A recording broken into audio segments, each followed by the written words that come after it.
there. I'm your host, Leslie Randolph. I'm a self-confidence coach for teenage girls and the self-confidence coach you wish you had as a teen. Honestly, I'm the self-confidence coach I wish I had as a teen because I know I could have saved myself and my mother a whole lot of heartache if I'd only known then what I know now. I hope to save you some of that suffering by sharing the lessons I learned late in life right here on Why Didn't They Tell Us? Welcome to the show. Hey, happy people. Welcome back to Why Didn't They Tell Us? So excited to be in a room with you and so excited for today's show. It's a good one, trust me, and it's timely. So I always love when I'm coming on the microphone and know that I'm giving you a message that will benefit you right now.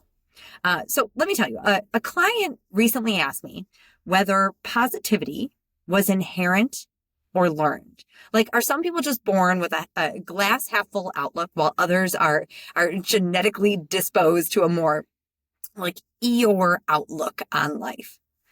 In addition to this question, I've noticed that a lot of the teens that I work with have set goals recently of being more positive, like thinking more positively, having that positive outlook and mindset. Because while self-confidence, it's always the goal for my clients. It's my goal. My definition of self-confidence might not mirror their definition of self-confidence, which is why I always ask my clients to set personal goals. And I don't let them off the hook easily. They can't just say they want more confidence. Like, by the end of working with you, Leslie, I want to feel more confident.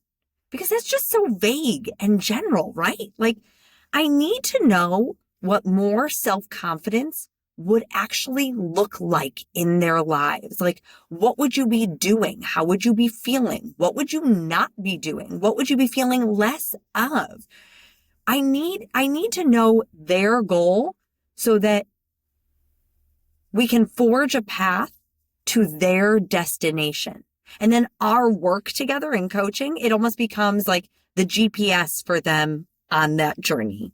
And for many of them, that includes that positive outlook, that attitude, that mindset. And I've seen this with my one-on-one clients. I've seen this with the students that I work with in the schools.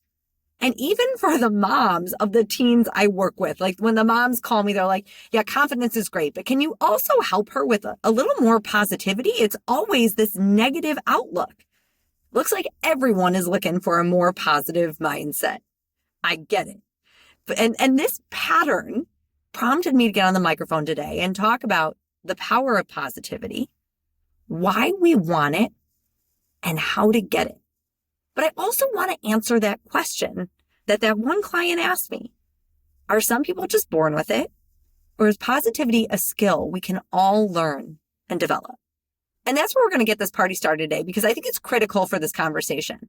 But before I dive in, I just want to say, I know a lot of my listeners are moms, and I'm so thankful for you. And I know that sometimes you're just like, okay, I'm going to have Leslie in my ear so that I can be that voice to my teen or my tween. But I promise you, this one is an all ages show. And if you relate at all to the mom that was like, please help my daughter be more positive, turn it on with her. And you could be even sneaky about it. You can just turn it on in the car and turn up the volume after this part so that she gets it as well. Because the topics I'm going to tackle and the tools that I'm going to teach today, they're for everybody. So let's go. We're going to kick it off with answering that question. Is positivity the Maybelline of personality traits? And if you got the giggles from that, you are definitely one of my people. I giggled when I thought about it. Or is positivity a muscle we can strengthen with practice? Here's the answer. It's both. Of course, I would love to say that positivity is just something you can choose, but that's not the case. Not entirely. The research tells us that genetics do play a role in whether or not someone has an optimistic outlook or a pessimistic one.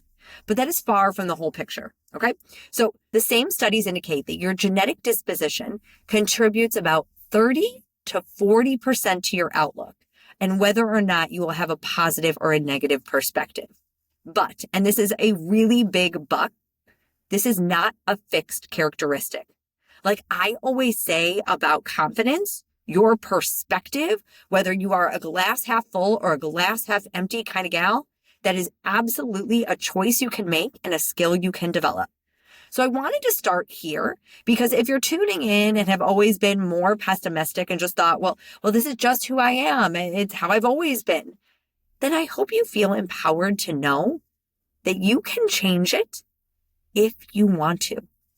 Like any skill, positivity requires practice. And we're going to explore a few ways to do that and really dive into why you'd want to. Now, spoiler alert, I am going to make a compelling case for the power of positivity on today's show.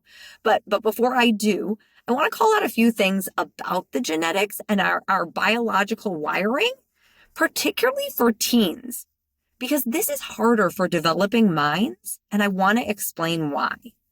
Because knowledge is power and knowledge is empowering. When you understand why your mind works in certain ways, it both normalizes it and then makes room to negotiate with it. And that's what we're doing. We're trying to negotiate with that stubborn yet beautiful brain of yours that is always looking for the negative versus choosing to see the positive. So here are a few fun facts about the adolescent brain to help you understand why positivity might be harder for you if you are a teen or tween listening, or for your teen or tween. And this goes beyond just genetics. During adolescence, the amygdala, the emotional center of the brain, is highly active, while the prefrontal cortex, that part of the brain that supports logic and perspective and reframing, that part is still very much under construction. Research suggests that the prefrontal cortex only fully develops at the age of 25, while the amygdala, that emotional center, it is fully developed at 11. And that part of your brain, the amygdala, is central to your survival, which is really your brain's primary function. Keep you safe and keep you alive. And with that, it is always on the lookout for danger and threat. Great for cave people, looking for lions. Not so great for teens that are just trying to look for the everyday blessings in being a human, right? Now, negativity bias plays a massive role in how our brain is wired. And this highly functioning amygdala, coupled with a prefrontal cortex that's not yet fully formed, means the brain is absolutely paying more attention to what could hurt us versus what could help us. It will, of course, flag the bad part of your day and play it on repeat, like all the homework that you have, that test you failed, that feeling of being left out at lunch or being late for class. It will dwell on those if you let it, because those things could hurt you, right? Now, it will pay little to no attention. You'll feel that good feeling for a moment, but you won't come back to it the same way you will come back to the negative. It will pay little attention to the compliment you got from a teacher, the friend who actually saved you a seat for lunch, or the answer you got right in class. It is not chronicling and cataloging those things because they're not dangerous. They're not a threat to your survival. But if we want to be more positive, then we have to pay attention on purpose to those things. We have to put those on the replay versus the negative. We cannot let our brains do what they do on their default settings. On your default setting, your brain will always focus on the negative. Now, let me be clear. Just because your brain is wired this way does not mean you have to believe it, first of all, or wait until you're 25 to be more positive. Like, oh, well, Leslie told me my prefrontal cortex isn't developed till 25. I'll wait till then to be more positive. I promise you can do it today, and you want to. Your perspective is your power, and your perspective is always a choice you make, regardless of genetics. You can always choose to find and focus on the good. The first step to shifting your perspective to a more positive outlook is to simply notice when you are doing the opposite, when you are dwelling on the negative. Self-awareness is key to creating change. You can even make a game out of it. Like, oh, I just caught myself again when you're spinning and spiraling in something negative, or when you're in deep conversations with somebody else that are solely focused on everything that's wrong. Have you ever been in a conversation with one of those people where it's just like, I'm going to tell you about my bad stuff, then you're going to tell me about your bad stuff, and then I'm going to add a little more bad stuff. And it's like, ooh, you can just get in a rabbit hole of it. But if you just notice that it's happening, then you can change it. Now, don't beat yourself up over it, but lovingly catch yourself and make the conscious choice to stop the spiral. Now, this might feel like a challenge at first, so I'm going to offer you some ways to do that intentionally. I'll start by borrowing from my friend and recent guest, Julie Freeman from Notice. Who was talking about mindfulness. And I say this because mindfulness plays a huge role in this. Once you catch yourself deep in doom, don't try to immediately flip the switch from worst of the worst to the best of the best. Your brain will not believe you. You will feel like you're lying to yourself, like you're almost like gaslighting yourself. And like if you're in a really dark place, then being like, no, everything is sunshine and rainbows. No, we can't go from there. We have to take small steps. And those small steps are noticing and then neutralizing first. And the best way to neutralize that negative feeling is to just take a breath, like a very powerful pause. And from there, you can ask yourself some powerful questions. You can say, is there another way to look at this situation? What good can I find here? And if there is nothing good, then maybe consider, what else can I focus on right now? Like, let's say maybe you have some friend drama at the moment and your grades aren't where you want them to be. But after that powerful pause, noticing that maybe you're dwelling on that, you take that breath, you pause, and then consider what in your life is going well. And if that's a stretch, though I promise you, you can always find something that's going well, but if that's a stretch, then just ask yourself, what am I grateful for? I'm gonna like sidetrack for a moment and just make my case, because I think gratitude is a huge piece of positivity. And gratitude is free mental health care. It trains your brain to look for what's working instead of fixating on what's going wrong. Gratitude disrupts that survival wiring that is so ingrained in your brain and shifts the focus from what could hurt you to what's good right here, right now. Gratitude builds new neural pathways that support optimism, resilience, and calm. That's positivity. Now, once you've shifted the perspective or even completely changed the channel in your brain from everything that's going wrong to another way to look at it, or, what am I grateful for right now? You might be able to bring a more positive perspective to that hard situation that you are currently facing and see it through a different lens. Now, that lens might not be like, again, sunshines and rainbows, like everything's fine, but it could be a reframe that reminds you that whatever you're dealing with is temporary. That shift of perspective might be all you need to cultivate the confidence to believe you can figure it out. Like if we're thinking about like our grades or our friend drama, maybe from a more calm and positive place or a grateful place, you can see some solutions that when you were spinning and spiraling in negativity, you couldn't find at all. Or as the gratitude shift showed you, maybe it will remind you, even if you can't find any solutions or even any good or positive perspective, it might just remind you that what's happening right now is only one facet of a big, beautiful life, of which there is so much good and so much to be grateful for. Like any skill, positivity requires consistency. So I want you to leave this episode today committed to making a habit of considering that positive perspective on purpose. And here's a really simple way to do that, whether you're a mom tuning in today or a teen. Mom, when your teen gets home from school, if you have the opportunity to be there right when they get home from school, or that night at dinner, Instead of saying like, how was your day? Because we know how that answer is going to go, right?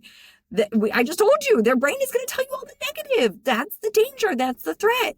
So change the question. What was the highlight of your day? What went well today? What are you proud of today? Now, teens, if you're tuning in, I invite you to do the same. When you get home from school and mom asks, how was your day? Or when you're sitting down at the dinner table and you guys are going through everything for the day, make the conscious effort, like remind yourself in advance to share the good before the bad. Look for the good and ask yourself the same. What was the highlight of my day? What am I proud of from today? Lead with that. It's almost telling your brain, like, this is actually what's important. And I'm going to take the time right now to see it and savor it. Now, why would you want to do this, right? I said, I'm going to make a pretty compelling case for positivity. And I'm going to start with the real obvious one. And probably the reason that a lot of my clients are saying, you know what, Leslie, one of the things that I want to work on is having a more positive outlook. It just feels better. Mic drop, full stop. Positivity feels better. It does. Think about this. You are with you all the time. You are always with your inner dialogue and what you're thinking and what you're feeling. Doesn't positivity just feel better? Don't you want to be around you, seeing and savoring the good versus focusing on all of the bad? Of course you do. It feels better. And if we talk a little bit about genetics versus the choice of positivity, the choice of positivity is also influenced by who you spend time with. So you are always with you. So if you are making a habit to think positively on purpose, you are going to just by default become more positive. It's going to become habitual. And same with the people that you're around. Think about it that way. Think about the people that you want to be around. Certainly you want to be around people who are also seeing the good versus always focusing on the bad. Now, if that isn't enough of a case of who you want to be with and then also who you want to attract, right? Because our attitude and our perspective, those are magnified. Those are magnets. They're attracting people. And we want to attract the people that feel good also, right? If that's not enough for you, how about this research from Mayo Clinic about the effects of positive thinking and optimism?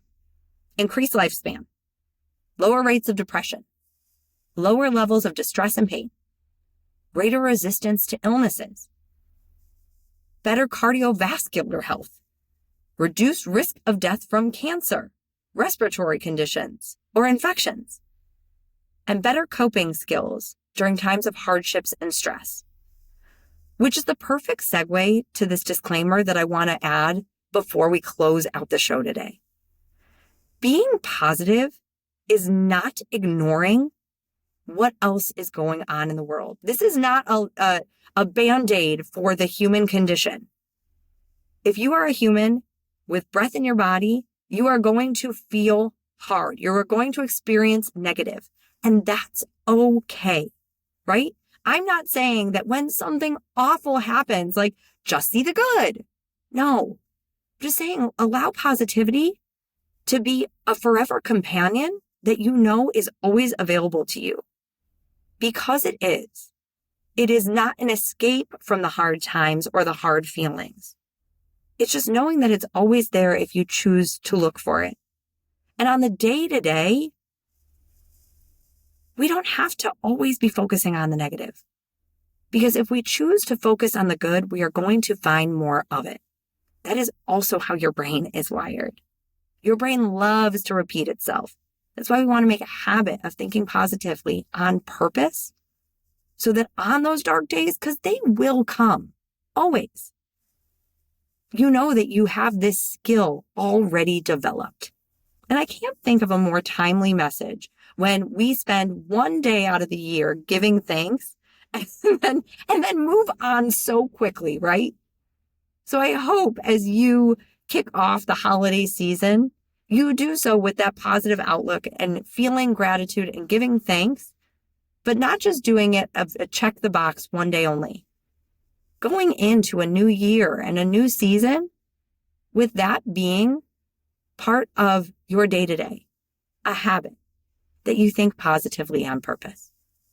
My friend, why didn't they tell us that positivity isn't a personality trait you either luck into or miss out on?